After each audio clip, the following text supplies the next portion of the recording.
Good morning, everybody. Man, I am super excited. We have a great show for you today. Our good friend Philip Ittner is here. So let's not waste his time. Let's get right into it. Grab your cup of coffee. God, I hope your coffee's as good as mine this morning. I needed it, boy, I tell you. Whew. Let's do this.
Good morning, my friend Phil. How are you today, sir? Actually, afternoon. I hope we haven't interrupted your dinner, my man. No, that's all right. It's 6 p.m. here.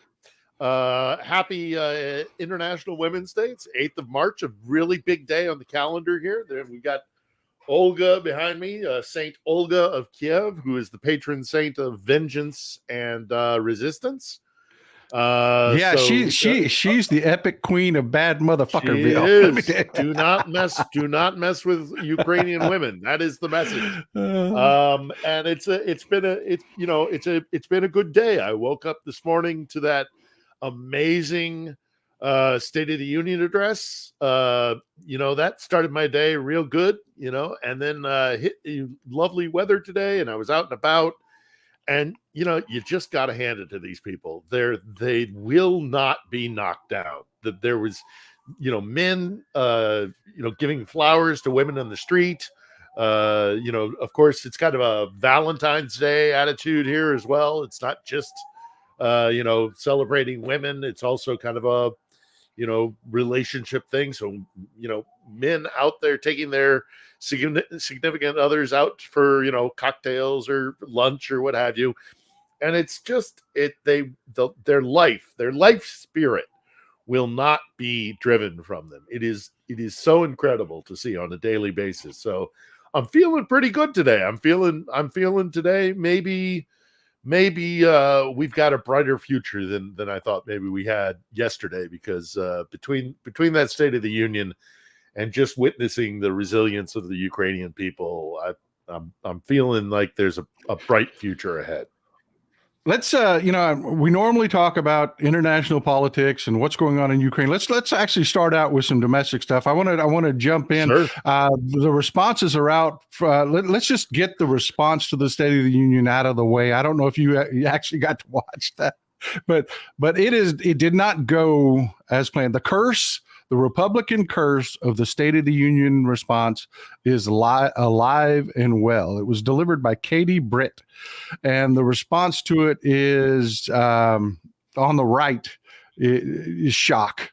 When they say this headline says official GOP response to State of the Union has Republicans losing it. They don't mean losing it in a good way. They are freaking out. I mean, they are. That is not the only headline. We got one more here for you. I'm going to try to get some of these tabs out of the way.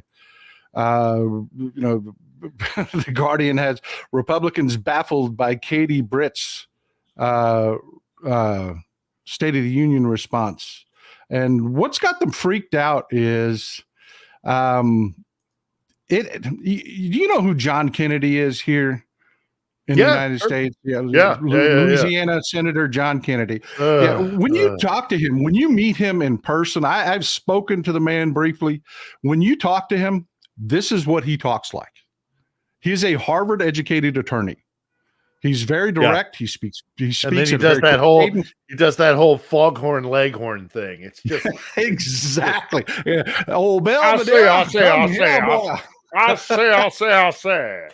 I mean, every time the camera turns on, Every time a camera turns on, that's exactly what he does. But the response was from Katie Britt, and she's from Alabama. So you would expect that when she puts her shine on, that she's going to talk like this. She's going to talk like she's from Alabama. She's gonna put it on. She's just a good Southern woman shooting her response from her kitchen where women belong. I mean, you would think that would be what happened, right? And this is the way she talks, Phil. This is the way she normally talks. I got a little clip for you here. This is the way she normally talks.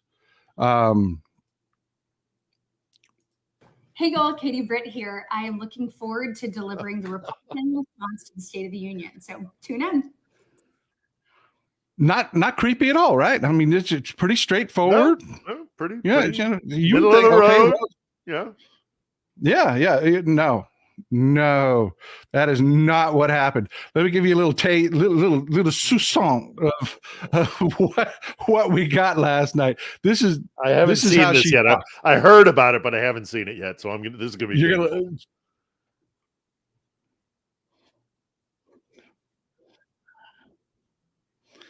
I'm not getting the audio, Paul, but maybe I'm being saved. Is anybody else getting audio off this? I'm not hearing her. Hold on. Oh God, I'm dreading this. Let me make sure that it's not me on my end. It may be on your end that it's not feeding through, but yeah, I've got audio pumping out here. I think the audience can hear it. All right, fair enough. Here. I'm betting I know the deal. Sure. Let me just pull it back up and reshare it, just to make sure it's not a. Because I heard her in the last one, so I know it's. I know we can fix this. Here we go.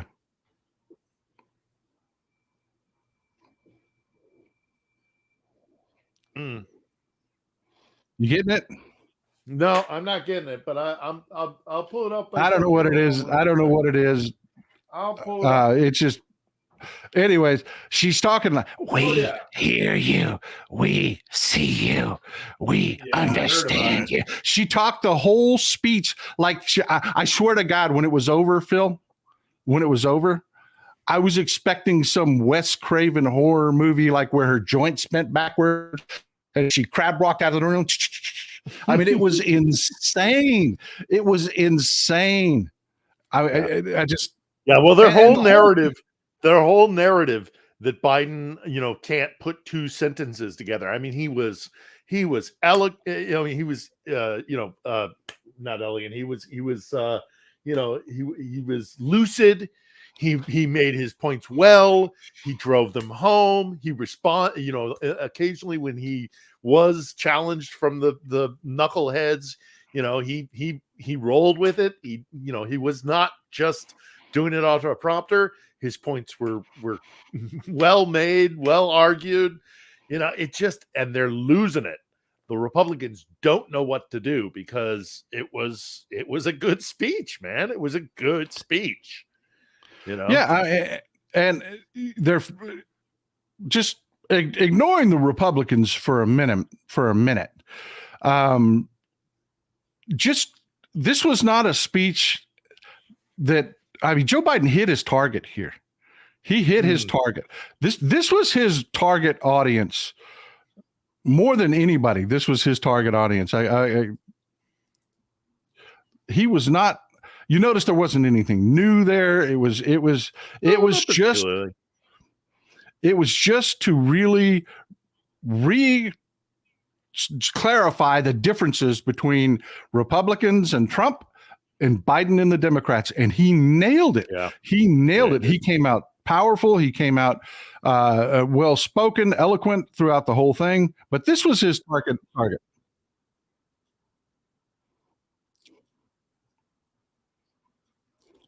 Well, shoot, I'm still not getting audio here, Paul. Let me see if it's on my end here. Let me see if I can fix this on my side.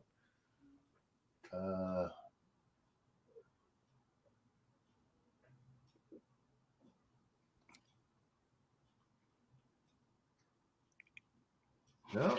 Well, that's going to be a StreamYard problem. That's going to be a StreamYard problem. We're just going to have to talk. Yeah. But I think that's I'm not the only streaming one service. either. Some No, folks in the yeah, chat are saying that they're not hearing it as well. But just that's not what did he upsetting. say? Yeah, what did he say? These are all Nikki Haley voters that are talking about. They are not voting for Trump. They are, and that is who his target audience was in this speech. More than anybody, it was to reassure these people, hey, I've got good policy. I have, we're going to do this. We're not going to be, what they're painting us to be. Yeah, it's not, and that's exactly what he needed to do. It's exactly what he needed to do. Well, he needed to do a couple of things. He needed to do that, and he needed to, put a flag in the ground and say, this is what we believe in. This is, we have strongly held beliefs that we are not going to shy away from. I thought that was impressive in the speech as well, is that he took no prisoners. He didn't just, play nice. He was like, the J6 guys they're liars. They're not patriots. He's straight up, bringing the argument to that side, saying you're full of it. You're full of shit. And this is where we stand. This is the ground upon which we stand. And that was important for him to do. But I mean, obviously, above and beyond everything else, he needed to show that he still had composure, that he still all these the pounding of the age thing just took a major hit last night. That narrative took a major hit last night. And that is the biggest weapon that the other side has against Biden. It's not his policies. It's not anything else. It's this imagery that they like to have, that he doesn't have the wherewithal, the mental wherewithal. I mean, look, they're even already coming out with this line about, he was clearly on drugs. Oh, yeah. I am loving it. That's one of the things. I'm not surprised. Of course, I'm not surprised at all. Of course, they're going to say that.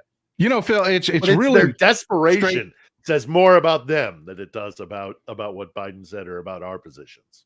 Well, yeah, it's pretty straightforward. You've told everybody in the world Joe Biden is Sleepy Joe. He's old. He's losing it. And they keep showing these little tiny clips and sound bites. Then you see him in the State of the Union. You see what Joe Biden is. You see he's lucid. Mm-hmm. He is there. He's got energy. He is 100% there. I see a question there from one of your somebody in General the chat. Putnam says, question for Phil. Why couldn't Madam? It's not that she couldn't. It's she chose not to. The problem was this, is that and this I do have a criticism of the administration on this, because they should have been more aware of this. They had invited both Zelenskaya, the president's wife, Ludmila Zelenskaya, and they also invited Navalny's widow. The problem with that is that there is a huge issue between Navalny and many Ukrainians. This is a widely held opinion here, is that Navalny was, for all of his benefits, for all of the things that he did to try and push back against Putin, he was still very much a Russian imperialist. He had come out repeatedly saying that Crimea was Russian, and obviously that is something that Ukrainians don't agree with.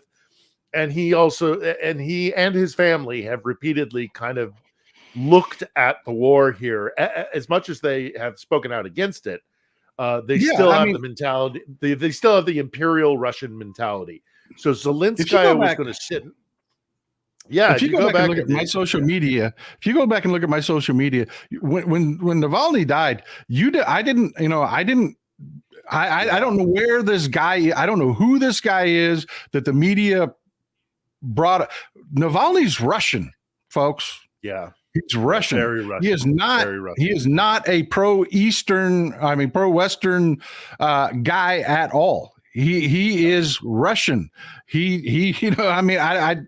he died, okay, I'm sad. I love when Putin has problems. And when Navalny died, his opposition died. But Navalny was not my friend. He wasn't. I mean, he was very good. He was very good at pointing out the corruption in the system. He was very good at pointing out the theft and the kleptocracy that Putin had made. But he was still very much.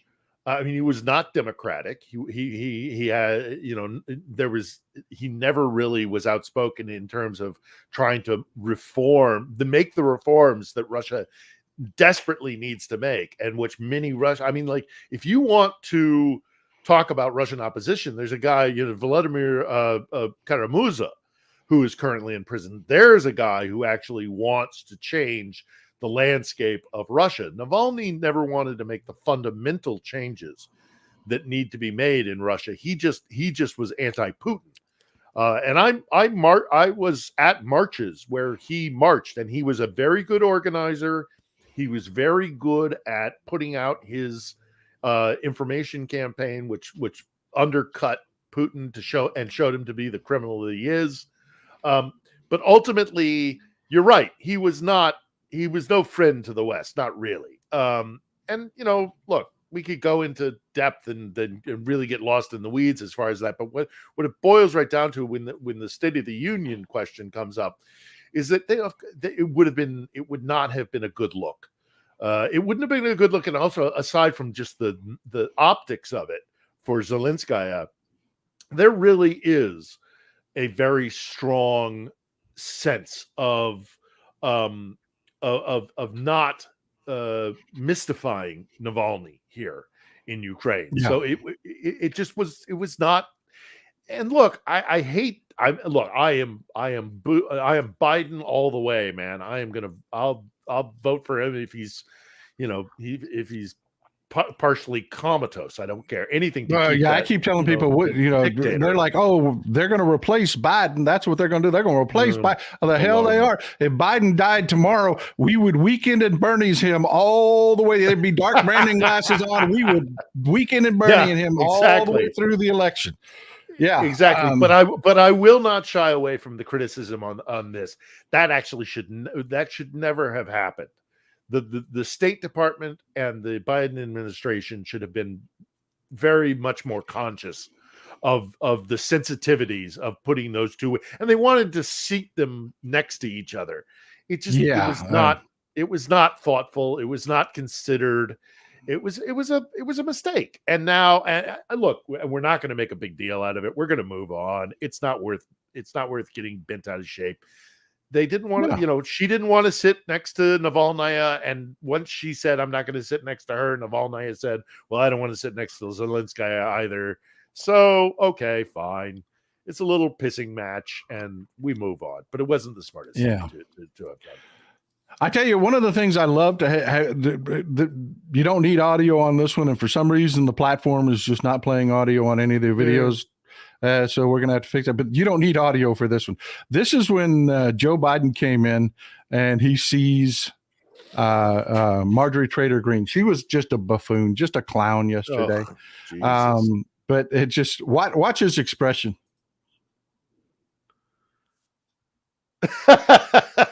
Yeah. Oh, and her MAGA hat. I got a better one.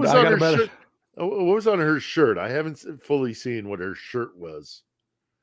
It's a Donald Trump shirt, I believe. But I've got a better one. A better one here for you from Grant Stern. He pulled this one off of TikTok. It's hilarious. Yeah. But that wasn't the best part. There are little things as a Politico, you see things that, some people just might miss. This is their exchange. Nobody can hear what they're saying here because there's just clapping and stuff going on. There isn't going to be any audio. Don't worry about it. You don't need the audio. But I want you to see he takes something from her. Watch. She tries to hand him something. What's a pin? It's a badge or a pin or something, isn't it? Schumer. Yeah, it's a pin. It's probably right. It's a picture of Laken Riley. Is it?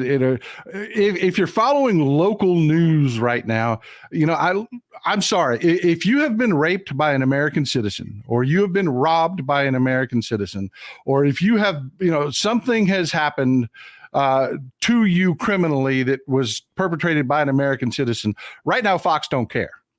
Fox doesn't care. No. It's all immigrants all the time. That's all they do is sit there and scour the nation for immigrant crime, and that's all they're putting up.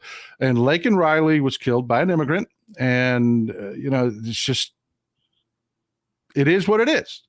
But immigrants commit crime at a far lower rate than citizens do. You are far more likely to get raped or killed or murdered by MAGA than you are an immigrant. That's just the way it is. But Fox is portraying that 100%. So that's their narrative. Immigrants bad, border bad, all that is. So she hands him that picture of Laken Riley. But I love this. And we're not going to have audio, so it's going to seem like I don't know if we're going to be able to get to it. I'm going to try to fast forward to where it actually happens. I'm sorry about the audio, folks. It's the streaming platform. It's not me. It's not a setting. It's not anything. But they're talking about the border here. It matters. Oh, I'm getting audio. I got audio on this one. Yes. Awesome. In November, my team began serious negotiation with a bipartisan group of senators. The result was a bipartisan bill. And I apologize. This is going to be a couple minutes long. We've ever seen. Okay. Oh, you don't think There's so? Langford. I love this. Bill, huh? That conservatives got together and said it was a good bill? I'll be darned. That's amazing. Watch. That bipartisan bill would hire 1,500 more security agents and officers, 100 more immigration judges to help tackle the backload of 2 million cases, 4,300 more asylum officers, and new policies so they can resolve cases in 6 months instead of 6 years now. Look at Langford. He's like, yep, it was a good bill. Yep. Yeah, it was a good bill. Against? Best we could have gotten.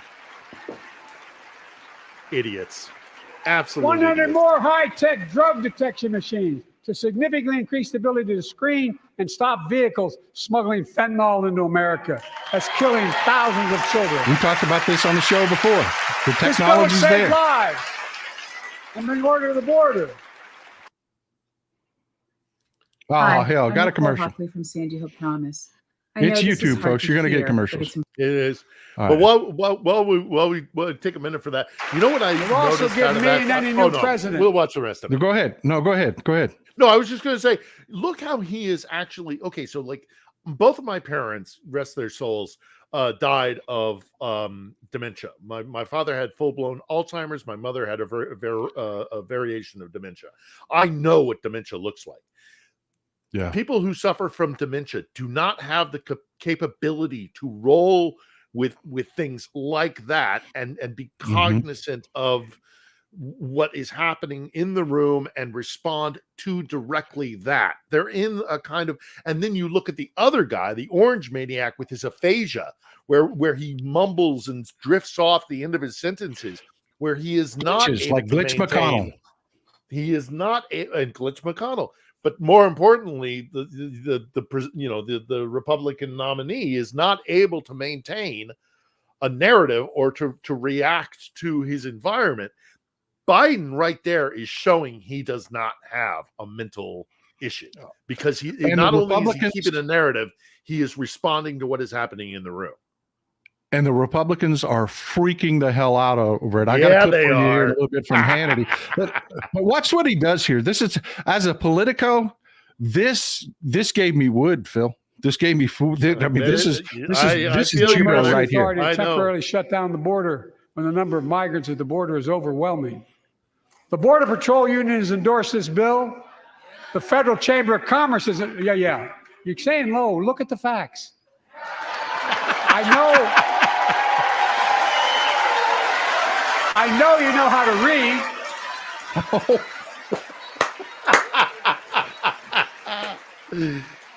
I believe that given the opportunity for a majority in the House and Senate would endorse the bill as well, a majority right now. But unfortunately, politics has derailed this bill so far. I'm told my predecessor called members of Congress in the Senate to demand they block the bill. Look at Mike Johnson behind him. He's just freaking dying. Political win. He viewed it as a political win for me and a political loser for him. It's not about him. It's not about me. I'd be a winner. Not really.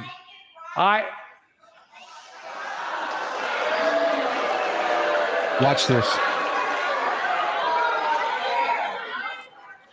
You can't behave yourself. Lincoln Riley, an innocent young woman who was killed. Love this, Phil. Love this. Oh, yeah. Look at that. Picks up the pen that she gave her and just takes her to the woodshed. By an illegal. That's right. But how many of thousands of people being killed by illegals? To her parents, I say, my heart goes out to you, having lost children myself. I understand.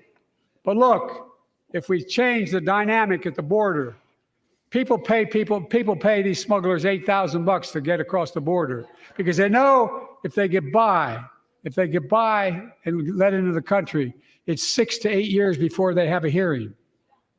And it's worth it taking the chance of the $8,000. But if it's only 6 weeks, the idea is it's highly unlikely. He broke down that bill and how it actually paid for more judges and more personnel to process these things so that we could speed this process up. That's what he was talking about there. But when he picked that pen up that she gave, I was like, swing. That was, just judo, just absolute. Let them give them enough rope that they will hang themselves and they will do it because they're idiots. They're stupid. They're not only are they evil, but they're dumb. And it's just it's this moron with his I mean, you're supposed to I don't know about you, Paul, but when I was growing up, if I'd have put a flag on my swim trunks or on my if I'd have worn a flag as a cape or something like that, as kids are kind of want to do, my parents would have given me what for. There was a time when we used to respect that flag. And I don't know when it was that the Republicans think that they have a monopoly on patriotism when they're doing crap like that. You know, it's just, it's incredible where we've come. The perversion of the Republican Party. Nels, he's from Texas here. He's an idiot. He is just an idiot. Sure. He is. This goes to what you were talking about the Republicans freaking out. He's on drugs. He's on drugs. No, they just lied to you. They've just been lying to you about Joe Biden. That's all, But this is Hannity. Got audio? Yep. I just compared Joe Biden on a regular basis, regular Joe, day-to-day Joe, and we saw a very different Joe Biden tonight. Very angry, very jacked up, you might say, maybe charitably would be a way to put it. What was your reaction to that? Was that surprising to you? Yeah. I sent him some of my special coffee. Pathetic. So pathetic. Yeah. I mean, and Johnson, look, I'm done with that guy. I am done with that piece of shit. There are people dying here every single day. And the one man who is keeping an aid bill from sending these people the ammo that they desperately need is that fake religious psychopath, that sociopath who married his own daughter in a faux freaking wedding so that you would keep chaste. I mean, this is, it's just, he has got to go one way or the other. He has got to go. I want that bill to hit the floor, so if he finally succumbs to pressure and puts it on the floor, then fine. But one way or the other, he's got to go. We had an apartment building about 3 or 4 days ago, maybe as long as 5, hit in Odessa. And they were pulling 10-year-old children out of the rubble. I mean, as awful as the images are from Gaza, and my heart goes out to that situation.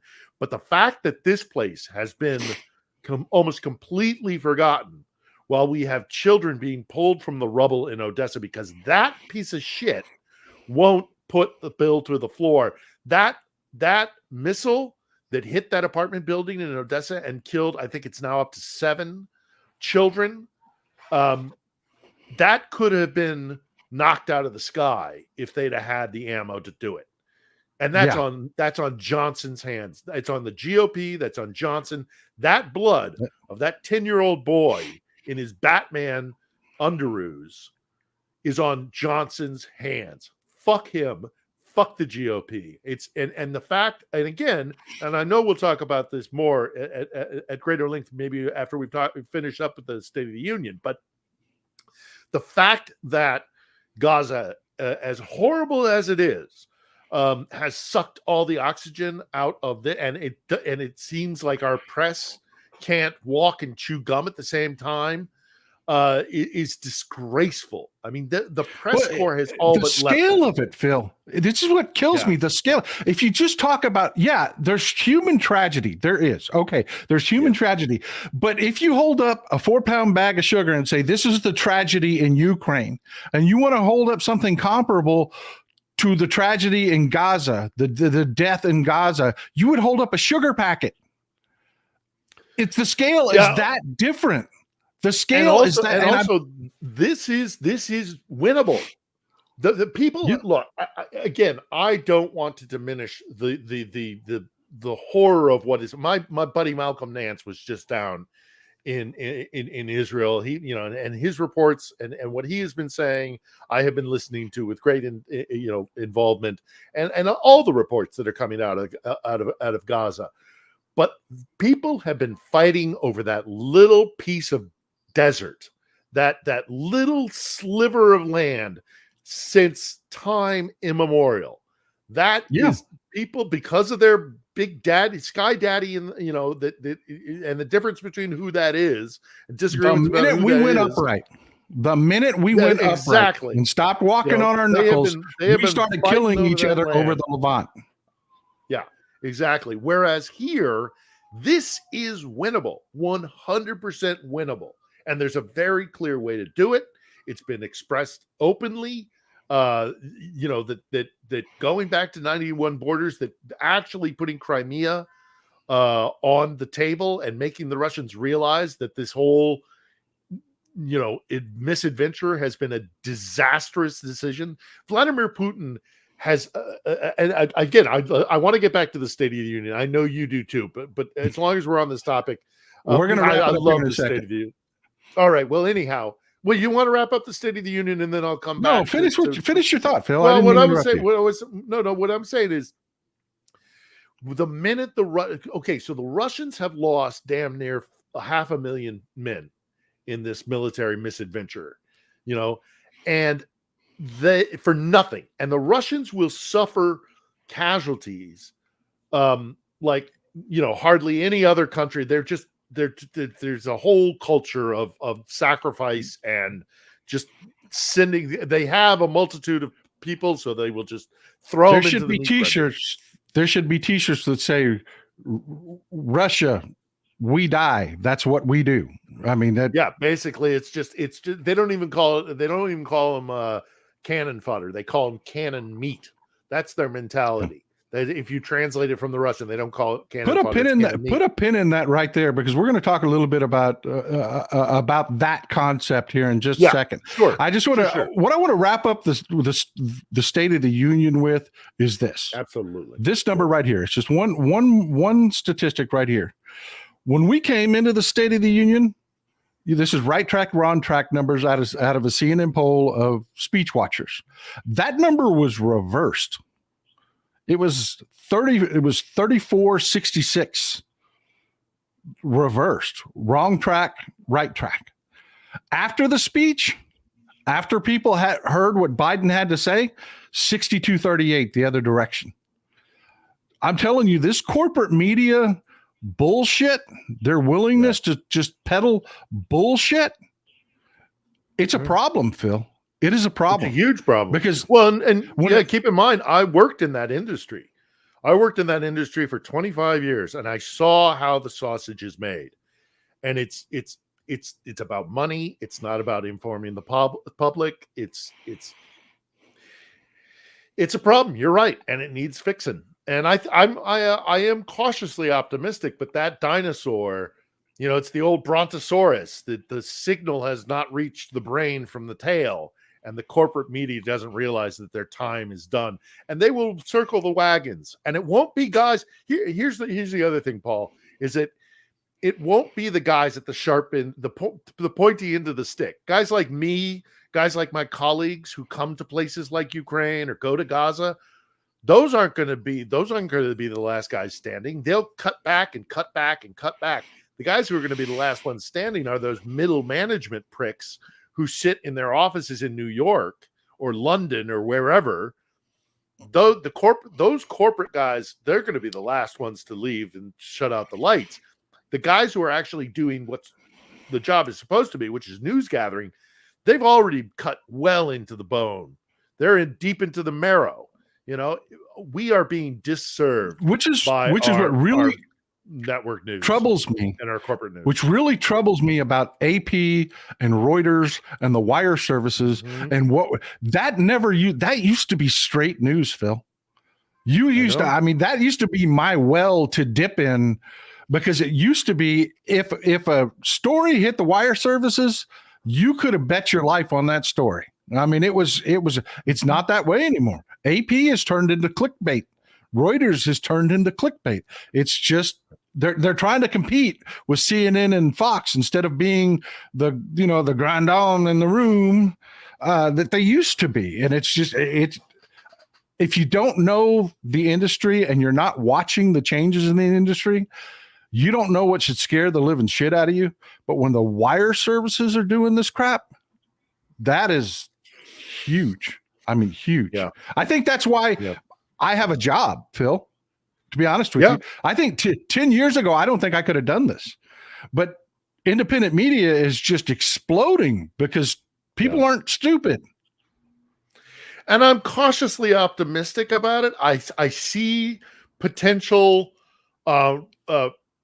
issues in the future down the road, but I think you're 100% right. I don't these massive corporations that in the end are really more about selling commercial airtime or clicks or whatever, views or whatever, than they are about actually providing informing an electorate, which is really what the fourth estate is supposed to. Journalism is the only profession that is mentioned in the Constitution. It is enshrined and protected, and we are losing it not because of incompetence or whatever. It's because it's about money.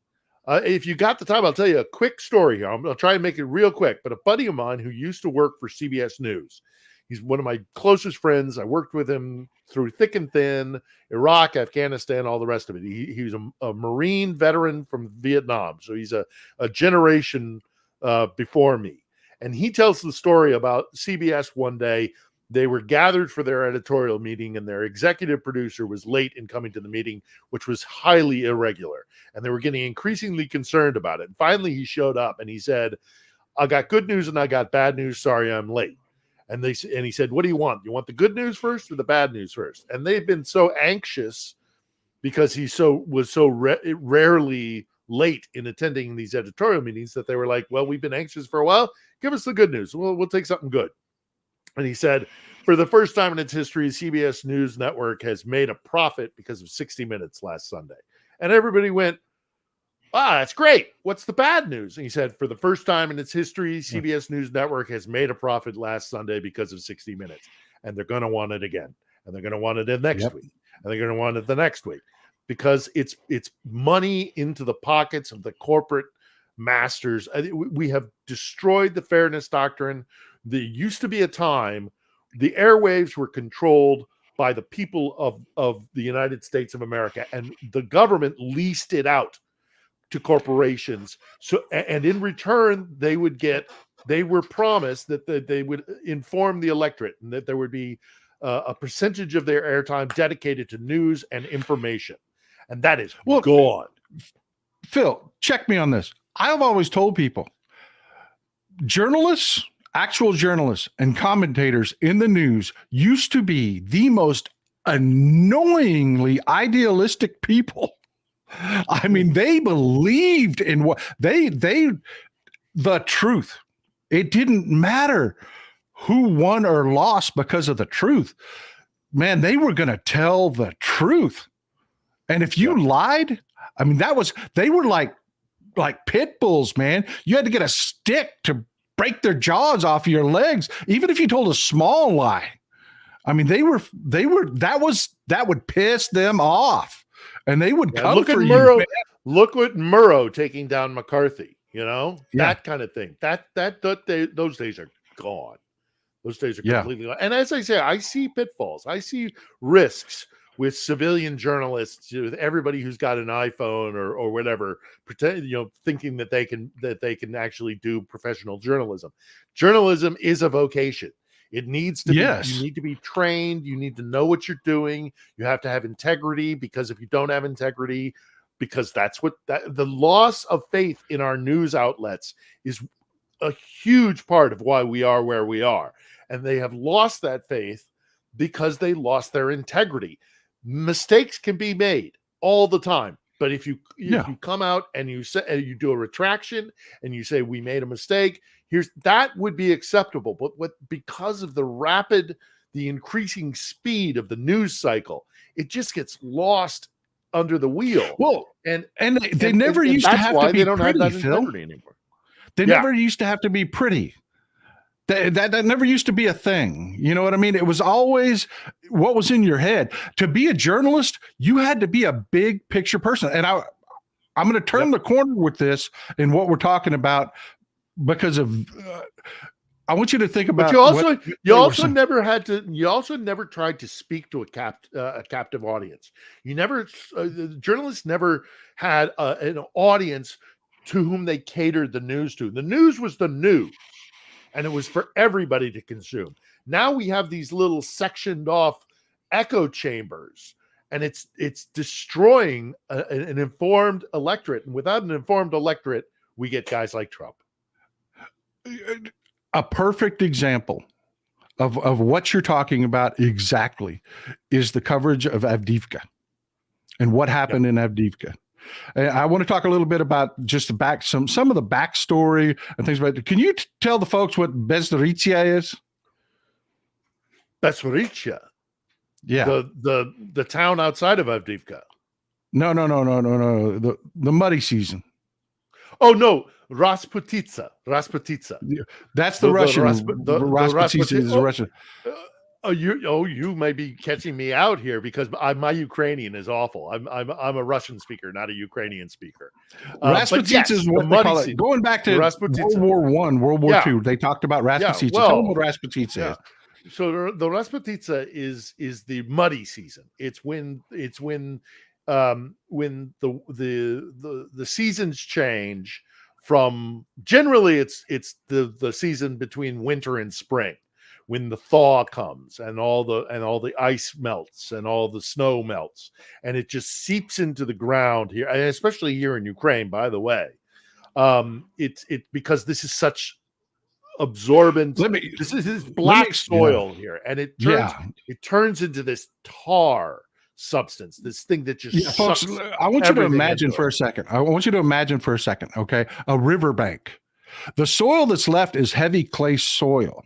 But on a riverbank, you get all this organic material mixed into it. That's why when you try to walk down by a riverbank, it's that sticky, nasty, stinky, your feet get stuck in it, and it is the most beautiful soil for growing something. It is. Yep. That's why Ukraine is the breadbasket of Europe. That's why India's people don't starve, because Ukraine produces grain like crazy because of this beautiful black soil that they have, that when you get it wet, it's tar. You're right. It's like tar, the consistency of tar. You're absolutely right. And now what we have is, what is it, about 40 degrees outside for you, Phil? Yeah, about that. Today's everything's a little bit more melting. Of a spring attitude, but yeah, everything's melting. So Zelensky, and I want to talk about Alexander Shishkin and Zelensky, okay, in a way that people can understand. And the closest examples I can give for the way, your audience doesn't dive deep into this. Our audience doesn't dive real deep into this stuff. They know a lot of shit, man, but when you start talking about Georgy Zhukov, most of them don't even know who that guy is. I would say compare Zelensky to Omar Bradley. Very intelligent, really gave a shit about his troops. Mhm. And that gave us Avdiivka. In Avdiivka, they hunkered down and they just mowed frickin' Russians down. They mowed Russians down left and right. Folks, when you lose troops, back me up on this, Phil. It's when you advance or when you withdraw. When everybody's just dug in, you don't lose that many troops. But the minute someone tries to advance, man, that's when you get your casualties. Or when they try to withdraw or retreat, man, they're bloody as hell. They really are. So Zelensky sat in Avdiivka, and he just taxed the Russians and taxed every time the Russians would move. They just, I mean, what's the latest count on that? I don't even know anymore. I've lost count of how many Russians have died there. Yeah. Something like 75,000. I've heard estimates in Avdiivka alone. But Avdiivka, it was an enclave, and they were surrounded almost by Russians. They had one corridor in and out, and here comes Rasputitsa. You're going to lose the ability to fortify those troops. Mm-hmm. So if you're a general, and this is another thing I want folks to understand, the calculus that generals have to do. They sit there and with their officers that are highly trained, and they look at the terrain. They look at you've got officers that are specialized in logistics. You've got your entire team together, and Zelensky's sitting there and he's getting information back, and his decision is how many men are going to die in the next thing I do, and do I have the troops and the material to replace them? That's the calculus in his head. Every general has to do that. And there are different types of generals. There's Omar Bradley and Zelensky. Then you have Alexander Syrskyi, who is now in command. Mm-hmm. And I liken him more to a Patton. Yep. Old blood and guts. Syrskyi, this is going to get bad, folks. Yeah. I just saw your reaction there, Phil. Just the visceral reaction. People don't know who this guy is. Just look in this man's eyes, okay, and understand what this war is about to turn into. This is the new commander in charge, Alexander Syrskyi. This guy is the mayor of bad motherfuckerville. He really is. You're about to see insurgencies. Am I wrong there? Check me, man. You're about to see insurgencies in Russia. He is a killer. He wants to kill Russians, as many as he possibly can. I mean, and you're right. It is. Bradley fits, but so does Eisenhower. Eisenhower on the night before, his D-Day is being launched, writing 2 versions of his letters, his dispatches. If it went well, or so it hung heavily on his mind. Zelensky was that kind of leader. He deeply concerned about the well-being of his soldiers. He respected his soldiers. He went to funerals. He went to, he would go to, the breaking of Ramadan with the Ukrainian Muslim soldiers. He would go to the synagogue and celebrate Yom Kippur with Jewish soldiers. He had a real affection for his soldiers. Syrskyi is a guy who will use, he's going to send you in to harm's way. And if there are casualties, there will be casualties, but by God, the mission will be achieved. And that is his mentality. There's a great story of, he is said to be one of the major architects of the last major offensive when there was a feint towards Kharkiv, but actually they took the town of Kherson. And there's a story about Syrskyi in Kherson where he sent in a unit, an entire battalion apparently, to try and achieve an objective, which they did achieve. And they called back to headquarters, and expecting a kudos and a slap on the back sort of thing. And Syrskyi's response was, well, what do you want, a cookie? You took the land. This is what you do. This is war. You are a soldier. You are soldiers. Your purpose is to obtain a military objective, and if it means casualties, it means casualties. When we saw Avdiivka, the pull out of Avdiivka, it looked very, very risky, and there was a chance that there would be an encirclement, and Siersky sent in an assault brigade that got chewed up real bad, but it enabled the rest of the forces there to organize a orderly retreat. I want to tie this to what we were talking about with the press, because the minute it was announced, hey, we're withdrawing from Avdiivka. Oh yeah, the Ukrainians, they didn't announce it ahead of time. They announced it as it was happening. All of the analysts all over all of American media, they're going to fall back to the Dnieper River. There are no defensive lines built. The Ukrainians, what were they thinking? And I'm sitting there watching this thinking, do you know what month it is? Because I guarantee you Siersky does. And Siersky, I promise you, is not going to run getting shot in the ass all the way back to the Dnieper River. And he didn't. This is what we're talking about with Siersky and the difference in this war. This headline right here, Phil. Berdichi, Ukraine's M1 Abrams tanks made their last stand and halted the Russian advance. Siersky took General Barkenfire, that's what I call the Abrams tank, General Barkenfire, and he threw the 47th Mechanized Brigade into, you're retreating, Phil. That's when you're going to take your heavy losses. What did he do? Punched the Russians right in the damn throat, man. Through the, they had been protecting these Abrams tanks. They had been keeping them back. In the middle of Rasputitsa, sent these fucking slaughtering machines. God, I love Abrams tanks. I love Abrams. Yeah. They are fast. They are just and the Russians ran right into them, and they were decimated. Just absolutely destroyed this supposed to be Russian onslaught. You see him crowing about it. You see him, we took out, I think the latest count is like 4 Abrams have been taken out. You see him crowing about it, and I'm sitting there watching that and going, well, yeah, that's what happens. That's Abrams. You use your military, the weapons you have at your disposal, you employ them at a certain time, and you're going to take losses. You just are. You're going to take losses. But how many tanks? No, Siersky is not solutioning. But you know what they don't talk about, Paul? You know what they don't talk about? All those guys who are showing the pictures, the propaganda from the Russians going, look, we're taking out Abrams.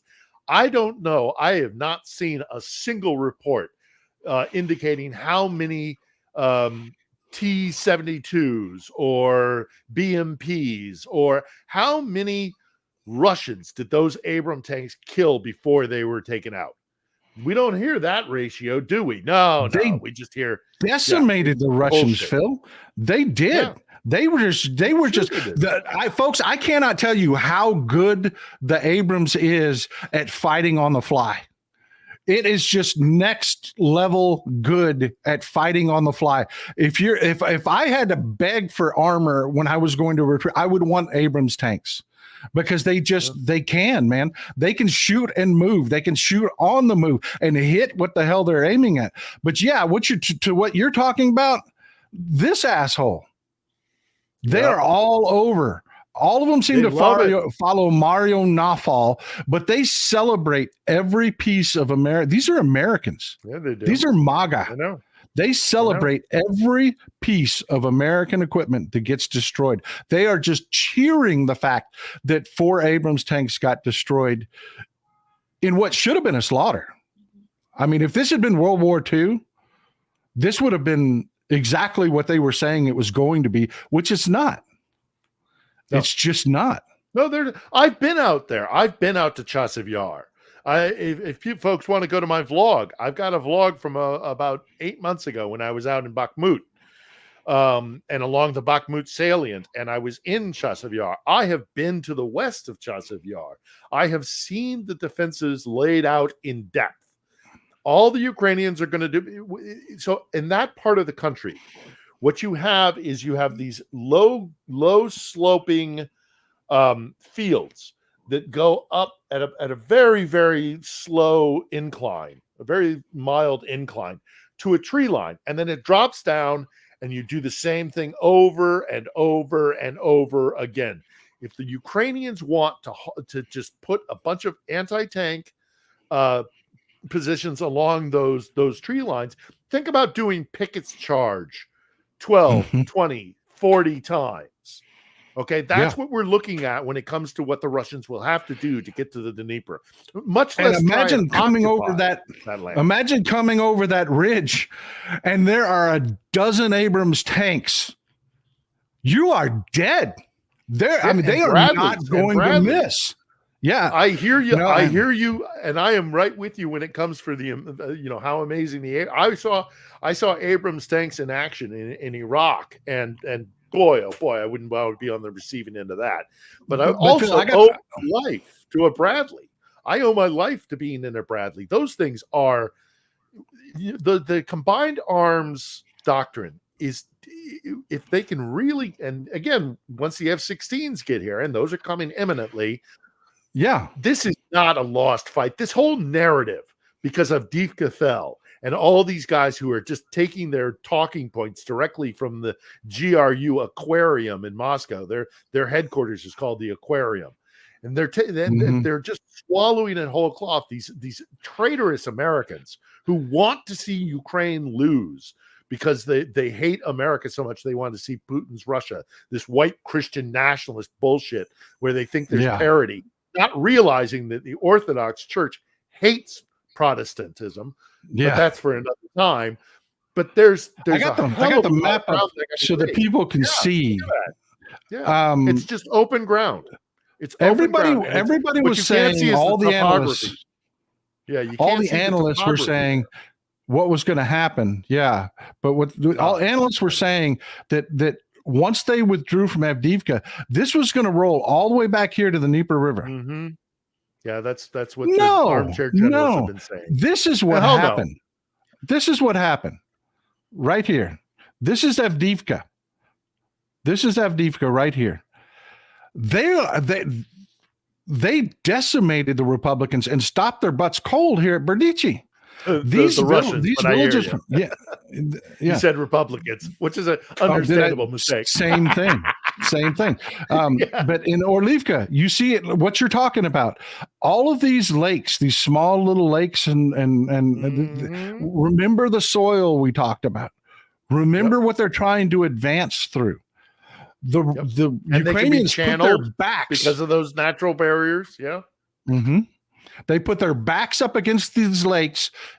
They can't be surrounded. They can't be anything. The Russians have to funnel into their kill zones, and they got General Bark and Fire out there. They got the Leopards out there. They've got artillery out there, and they are just mowing these Russians down. And then they will back up again and do it all over again. The Russians cannot sustain this. Look at it. This is it. This is it from Avdiivka to here. This is where we're fighting right now. Yeah. Orlivka, and all this talk about Avdiivka falling. You know how many people lived in Avdiivka? You know what kind of a town that is? I think it's 30,000 people. And it took them 10 years, if you really look back at it, to take Avdiivka. They wanted to take Avdiivka for a long time. It's taken them ages to take it, and they paid a massive price for it. But they can't. And so what they own a little. Okay, so it's a kind of a high ground as you look into Donetsk. That's what they crow about when they talk about the strategic gains of taking Avdiivka. Okay, I'll give you that. Fine. But where do you go from there? And you occupy a pile of rubble because everybody's left. Try the Russians.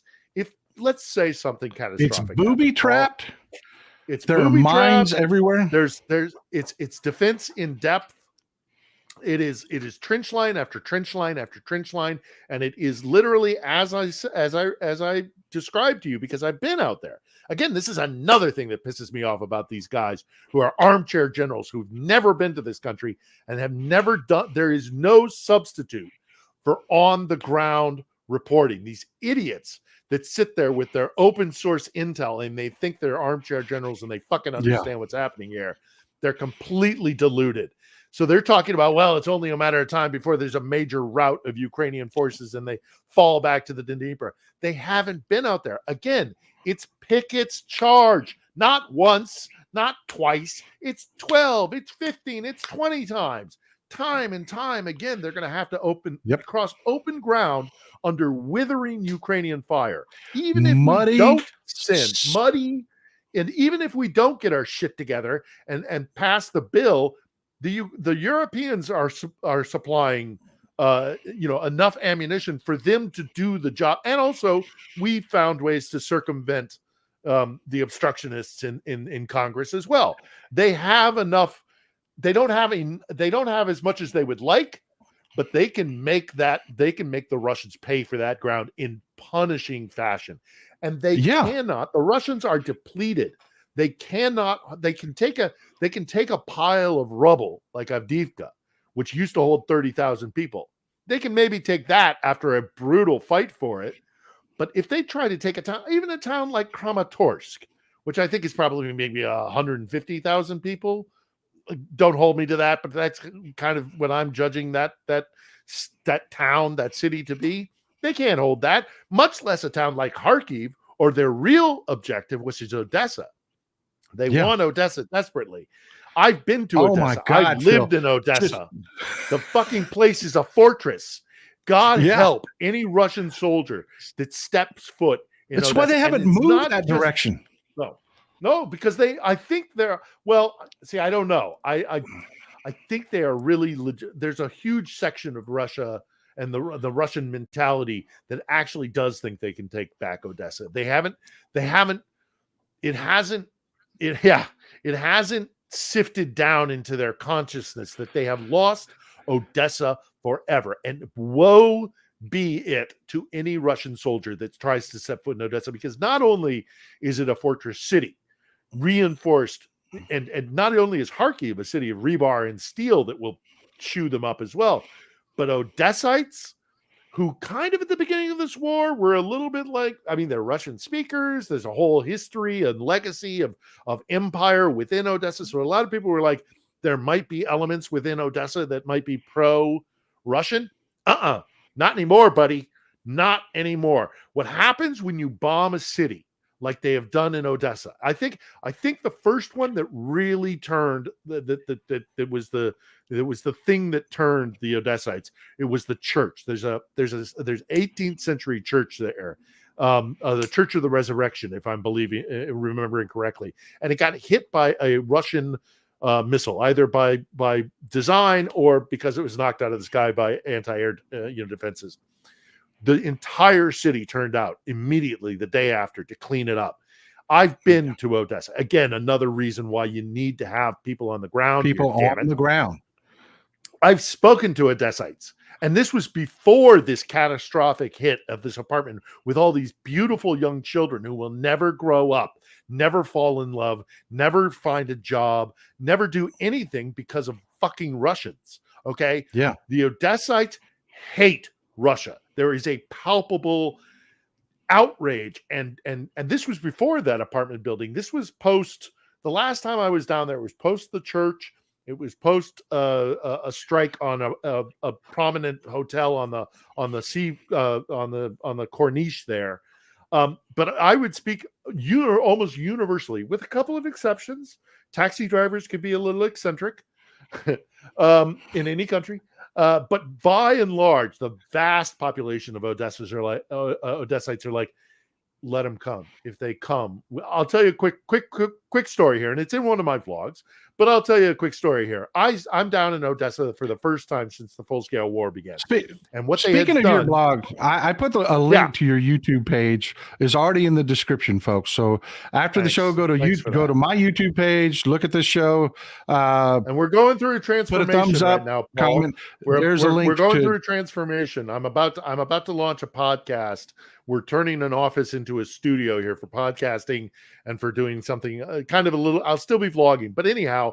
But we're also going to be doing this podcast project. So anybody who does go, you will see vlogs from a guy who's been coming to this country for 23 years and loves this country and is tied to this country and is on the ground living with Ukrainians, as opposed to a news crew that might fly in, parachute in here for 2 or 3 weeks and then disappear again.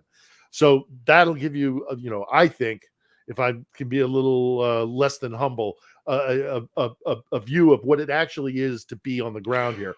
But well, can I ask you a question about Odessa? Well, let me just quickly tell you this story, because it'll exemplify exactly what I mean when I say that there is no fucking way on God's green earth that the Russians are going to take any major urban center in Ukraine. The first time I was down in Odessa since the major war started, and this was before the church got hit. This was very, very beginning, because I love Odessa. I go down there and I notice that all the street signs are covered in garbage bags. They're wrapped in garbage bags so that nobody can tell. If you're not a native of the city, you don't know what street you're on. And I was having lunch and I said to my waitress, they can just tear that. I mean, it's a great idea, fine, but that the Russians could just tear those garbage bags right off of your street signs. And this is what the waitress said to me. She said, yeah, but then they have to get out of their armored vehicles. And that's when that's when grandmothers with Molotov cocktails will be hitting those pricks, Yeah. And I couldn't believe she said it, and I just went, oh, they're fucked. There's no way. And she said it with a smile too, did she? Yeah. Oh yeah, yeah. But they got it. Then they have to get out of their nice, safe armored vehicles, and when the second they do, we'll get them. They can't. This narrative that Ukraine can't win is bullshit. Ukraine can and will win. The only question is how many of them have to die, and that's where we come in. We need to support them and give them the weapons. Look, I don't just this isn't a vanity show for me. I like to give people information. And this is what I've been telling people. Said, look, they knew they were going to have to withdraw from Avdiivka. They knew they did. They knew they weren't going to make it through the muddy season. They couldn't supply their people. Their people were surrounded on all three sides. It was a tactical decision. They looked at what their losses would be, and they said, okay, we're going to retreat. But no, it wasn't going to be the crap that you were seeing on the media of, oh, they're going to get routed all the way back to the Dnieper River. I knew that because exactly what you're talking about, the terrain, the weather, the time of year it is. They did it when they did it on purpose. But late April, May, when everything starts to firm back up again, Ukraine has a reconstituted Air Force at that point. Russia no longer has air superiority. You fly, you die at that point. You're talking about entire fleets of F-16s from all over Europe that will be flying over Ukraine by summer, by late spring. Yep. That's when you're really going to see, and that's why Putin's talking about, well, we give us Crimea and Eastern Ukraine, and we'll call this off. And, Zelensky's like, how about get the fuck out of my country? Yeah. And people are, if you listen to our media, they're like, well, he must be delusional. How could he think that? No, this summer is Ukraine's summer. This is not Russia's summer. Russia is decimated already. They're going to have to slog through, they call them General Winter and General Mud. General Winter is not as effective anymore because of technology, but General Mud sure as hell is. He sure as hell is. The Russians are screwed for the next 2 months trying to advance through hell on earth. Mud and blood. Yeah. They're going to have to crawl through mud and blood, and they're going to die. They are. Yeah. And Syrskyi is going to, like you said, he's a killer. He's going to kill as many of these Russians as he can. And then come summer, Mike Johnson isn't going to want to go into this election with these images all over the place. He's not. He's going to fold. Ukraine will get their funding. They're going to drag it out to try to seem like they're strong. But Ukraine's going to get their funding. And this summer, my God, I would not want to be. I would not be a Russian. There's all sorts anything. A Russian soldier in Ukraine right now. In 2 or 3 months' time, forget about it. I mean, there's all this talk that Putin, after he wins his election in quotation marks, he might call for another mobilization, and that indeed might happen. But the thing is, the Russian military here now is a spent force. It's 100% has been forced. And we talk about, and I'm trying to make a point a little early, and I'll see if I can circle back to it, is that the sad thing about Russia and Russian mentality is that they will take casualties. They are willing to take casualties because it's a resource that they rely, their military doctrine relies on waves of men, mostly conscripts, because they don't trust an NGO class because that empowers people and they don't want people empowered. So it's mostly conscripts and artillery. That's almost their entire military doctrine is reliant on those two things. So they will go through the conscripts. They have no problem with a body count just ticking over and ticking over and ticking over. And the sad, cynical thing about it, Paul, is what they will care about is prestige. It's pride. Yeah. When they realize, when the land bridge is cut off and Crimea is really put on the table, and the Russians can no longer deny that not only have they lost Odessa, but potentially they will lose Crimea, then it's the loss of pride. It's the loss of prestige. It's sick and it's sad and it's cynical that they don't care about their own men, but they do care about their pride. And no Russian, I've said this for months now, no Russian leader, I don't care if you're Lenin, I don't care if you're a Tsar, I don't care if you're Stalin, and I sure as hell don't care if you're Putin. No Russian leader survives losing what Catherine the Great built in Odessa and the dream of Peter the Great to make Russia a great naval power, which is central and is built on the backbone of holding Crimea, because that's our only warm water port. So they don't care about 500,000. I mean, how screwed up is that? They don't care about 500,000 dead Russian soldiers. But if Ukraine can make them lose face, if Ukraine can blunt their image of themselves as a great imperial power, that will drive Putin from the Kremlin. And then it's game on. And then it's game on. Also, then God only knows what happens in a Russia that is suddenly the center of gravity that is Putin is removed. You know, man, the amount of delusion though is just it's mind-boggling. It's mind-boggling.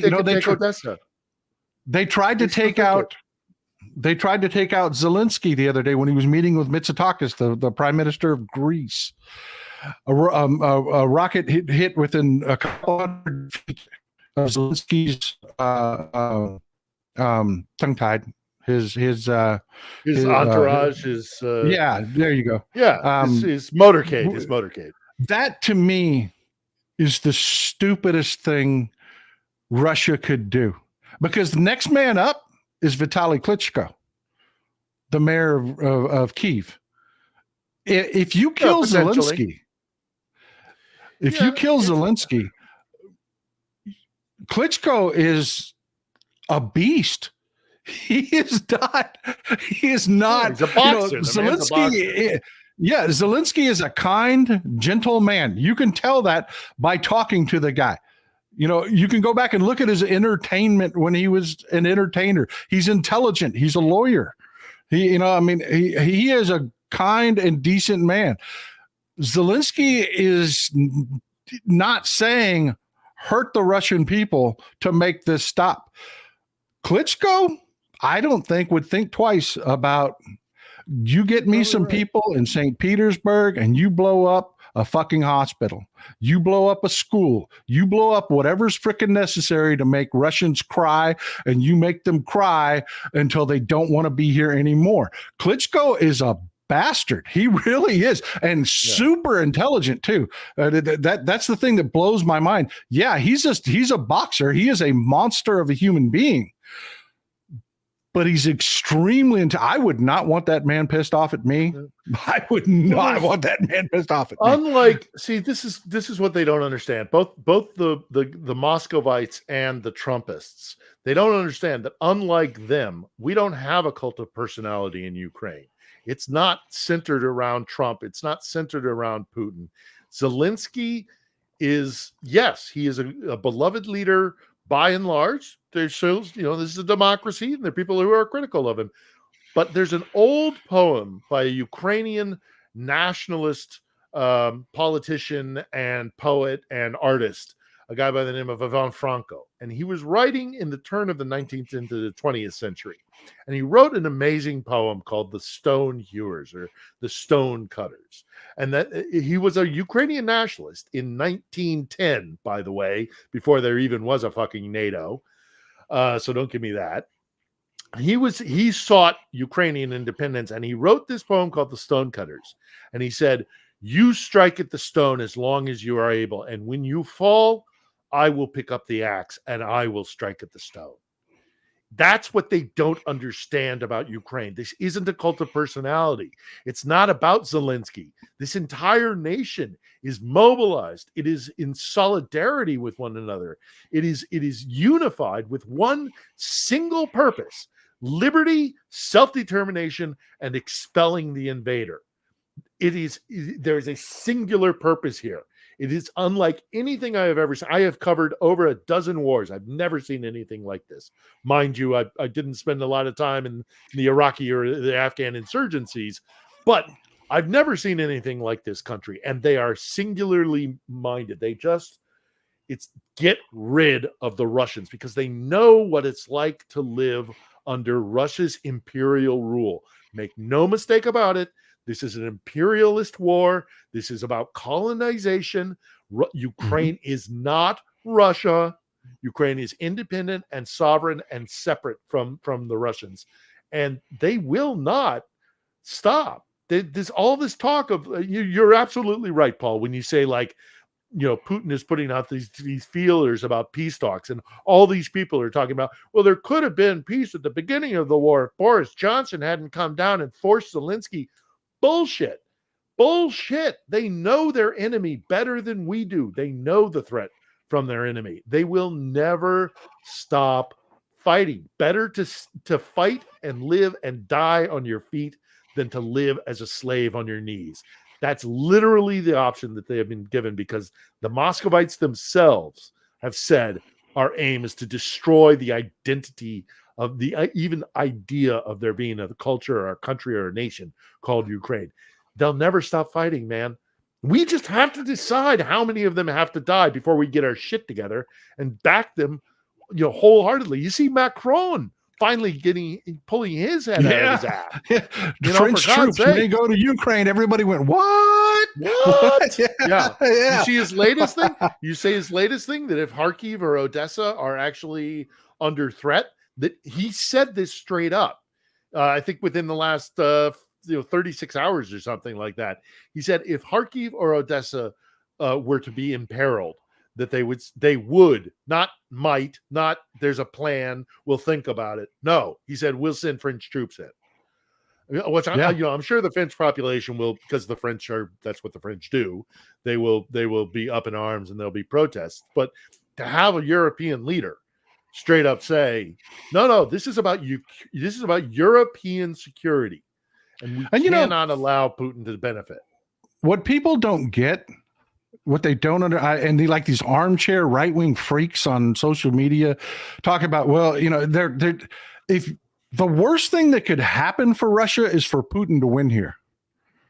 That would be the worst thing that could possibly happen, because I guarantee you 4 generations down the road, Russians will still be dying in Ukraine, because they're not just going to say, okay, well, you win, it's Russia now. No, they're not.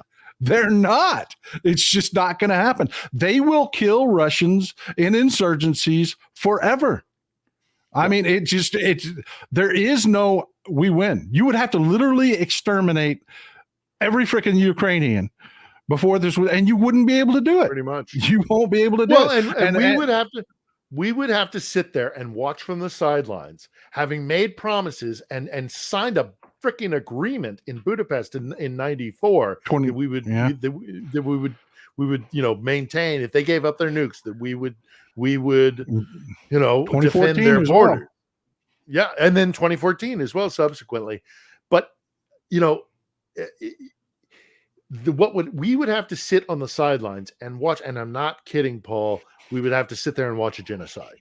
because the Russians wouldn't have a problem with it. They've done it before. So they would just, there would be fake kangaroo courts. Every man of fighting age or who even, put on a uniform at any point would be paraded out in front of a kangaroo court and then summarily sent to a gulag or straight to the firing line. We would have to sit and watch that happen as hundreds of thousands of Ukrainians would be slaughtered because they're not going to give up. Yeah, and Poland wouldn't. And Poland would not. Poland absolutely would not. There's a joke that goes around that, we call it the Geneva Conventions. Poland and Canada call it the Geneva Checklist. I'm telling you, Poland is not going to sit here and watch Ukraine fall. They will not. If the Russians, because they'll be next. If there's fighting in the streets of Kyiv, Poland comes across the border. I don't give a damn who says what. I don't care if Germany, everybody can say, don't do it. You can't do it. No, they're coming. They are coming. They've already said it. And then, like you said, France, Macron understands. Move on Odessa. That's it. We're in this war. That's where we're at, folks. I mean, quit listening to these right-wing morons that don't even understand weather about what's going to happen on the ground in Ukraine. Listen to people like Phil, who knows these people. Listen to people like me, who's smart enough to listen to people like Phil, who's smart enough to listen to actual generals talk about what's going on. I was very fortunate when I was a younger man. I used to work for USA for a couple of years, and I made good contacts with several of the executives there. And we still talk on the phone. And I asked their opinions because these were generals. These were actual generals in our armed services, and they follow this stuff. And that was the one thing resoundingly that I heard was, of course they withdrew from Avdiivka. Look at what was about to happen with the weather. Winter's over. You have to supply your men or you can't fight. You can't fly munitions in Avdiivka. You have to drive them in. And if the ground is shit, literal baby shit, you can't drive over it. They were going to withdraw. But no, they aren't going to fall back and allow the Russians to make huge gains tax-free. No, exactly like he said, every hill you come over, there's going to be General Barkin fire right there waiting for you. Bam, bam, bam, bam, bam, bam. Then they're going to back up at 40 miles an hour, go over the next hill, and you're going to, oh, shit, now we got to go over that next hill, over and over and over and over again. And it's just mind-boggling. I knew, when I decided to come here, and I've talked about this frequently you can look in my vlogs about my motivation for being here. But when I came here at the beginning of the full-scale invasion after March 22, the second that they were not able to decapitate the government here, because that's what they wanted to do. They wanted to come in, decapitate the government, put in a puppet government so they didn't have to actually occupy Ukraine. They could just have it as their proxy, which is what they had been doing since the collapse of the Soviet Union. But the second that was not possible, I said, they've lost. There's no way that they're going to be able to occupy Ukraine, because Ukrainians will just, every single, from children to men, women, old age, pensioners, they know what it's like to live under Russia's thumb, and they're just not gonna do it. Everybody's done why this is so hard. Yeah, and everybody's done with it. Look at Finland. I love what Finland did. Putin said, Finland, you better watch out. And they put some troops over by the Finnish border, and the Finns said, oh, okay. America, those bases that we've been talking about that put you within firing distance of St. Petersburg? You can literally hit St. Petersburg from U.S. military bases on the border of Finland now. Finland just said, that nobody is scared of Putin anymore. No, everybody's done with this. everybody. Yeah. And you still have morons like Mike Johnson, morons like Rand Paul, morons on our social media that, oh, Russia, man, Russia's bad. Russia's going to win. Win Defeatists. what? They're defeatists. And by the way, Paul, I think the United States of America, the single strongest military power that the world has ever seen in the history of the planet, might have a little say in that. This whole self-defeating, oh, we can't beat the Russians. Well, no, we decide whether or not Ukraine wins in this war. We have a say in this. And if we make the decision that Ukraine is going to be fully armed and capable to defend itself, we will make the decision that Ukraine wins. Ukraine will fight this war, I believe, with or without U.S. support. They will still win because the will of the people cannot be stopped. But having said that, this defeatist crap has got to stop. This whole, we'll just keep sending money and it'll ultimately the result will be the same. The Russians are bound to win. It's an inevitability that Ukraine will lose. The hell you say? The hell you say? Ukraine can and will win this war. We just need to stop effing around and make it happen. The Europeans are waking up. It's long overdue that we do the same thing. We learned in the 20th century not to give in to dictators and assholes like Putin. And we can't repeat the same mistakes sitting on our hands thinking that our big Atlantic Ocean is going to protect us from a collapse, a real security issue or a big shooting war between the European powers and the Russians. We can't expect to be able to sit that out. We should have learned our lesson. It's I love what the Finns did. I love what the Danes did. I love the Danes thing about we are going to give them not like a percentage of our ammunition, not like just in case. The war is there. The war is there now in Ukraine. That's why we have these weapons. We're going to send every single artillery piece, every single shell that we have. We are going to completely empty our stockpiles because the war is there in Ukraine. You go to where the war is. Wake the fuck up, people. This isn't going to just disappear because peace and love and we're going to have some sort of negotiated settlement with a guy who clearly wants to just keep salami slicing off little bits of Europe until he's in fucking Warsaw. And everybody, every little slice of that salami, every little slice of that salami is saying, "Oh no, oh no." It's like, Finland came out again. I just talk about. I'm on a roll with Finland right now, man. I love what they're doing. Yeah. They're having a press conference and they ask them, everybody's put restrictions on those arms. That you can't use them in Russia. Oh, yes. Are you concerned that your arms might be used in Russia? And no, we didn't. We didn't say. We never said that. Have at it. Use them anywhere you like.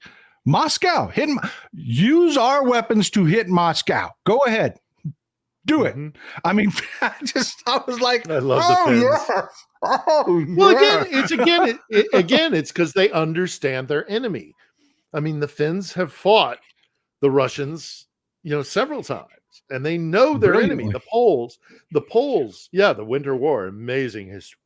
Simo Häyhä is one of my favorite people to read about. Oh, yeah. The sniper, Simo Häyhä, White Death. Yep. Yeah. The Poles know what the deal is. The Czechs know what the deal is. Why do you think they're the ones who are like, no, we got to push back against this? Because they know what it's like to live under Moscow's reign. And I've stopped saying it's Russia's reign.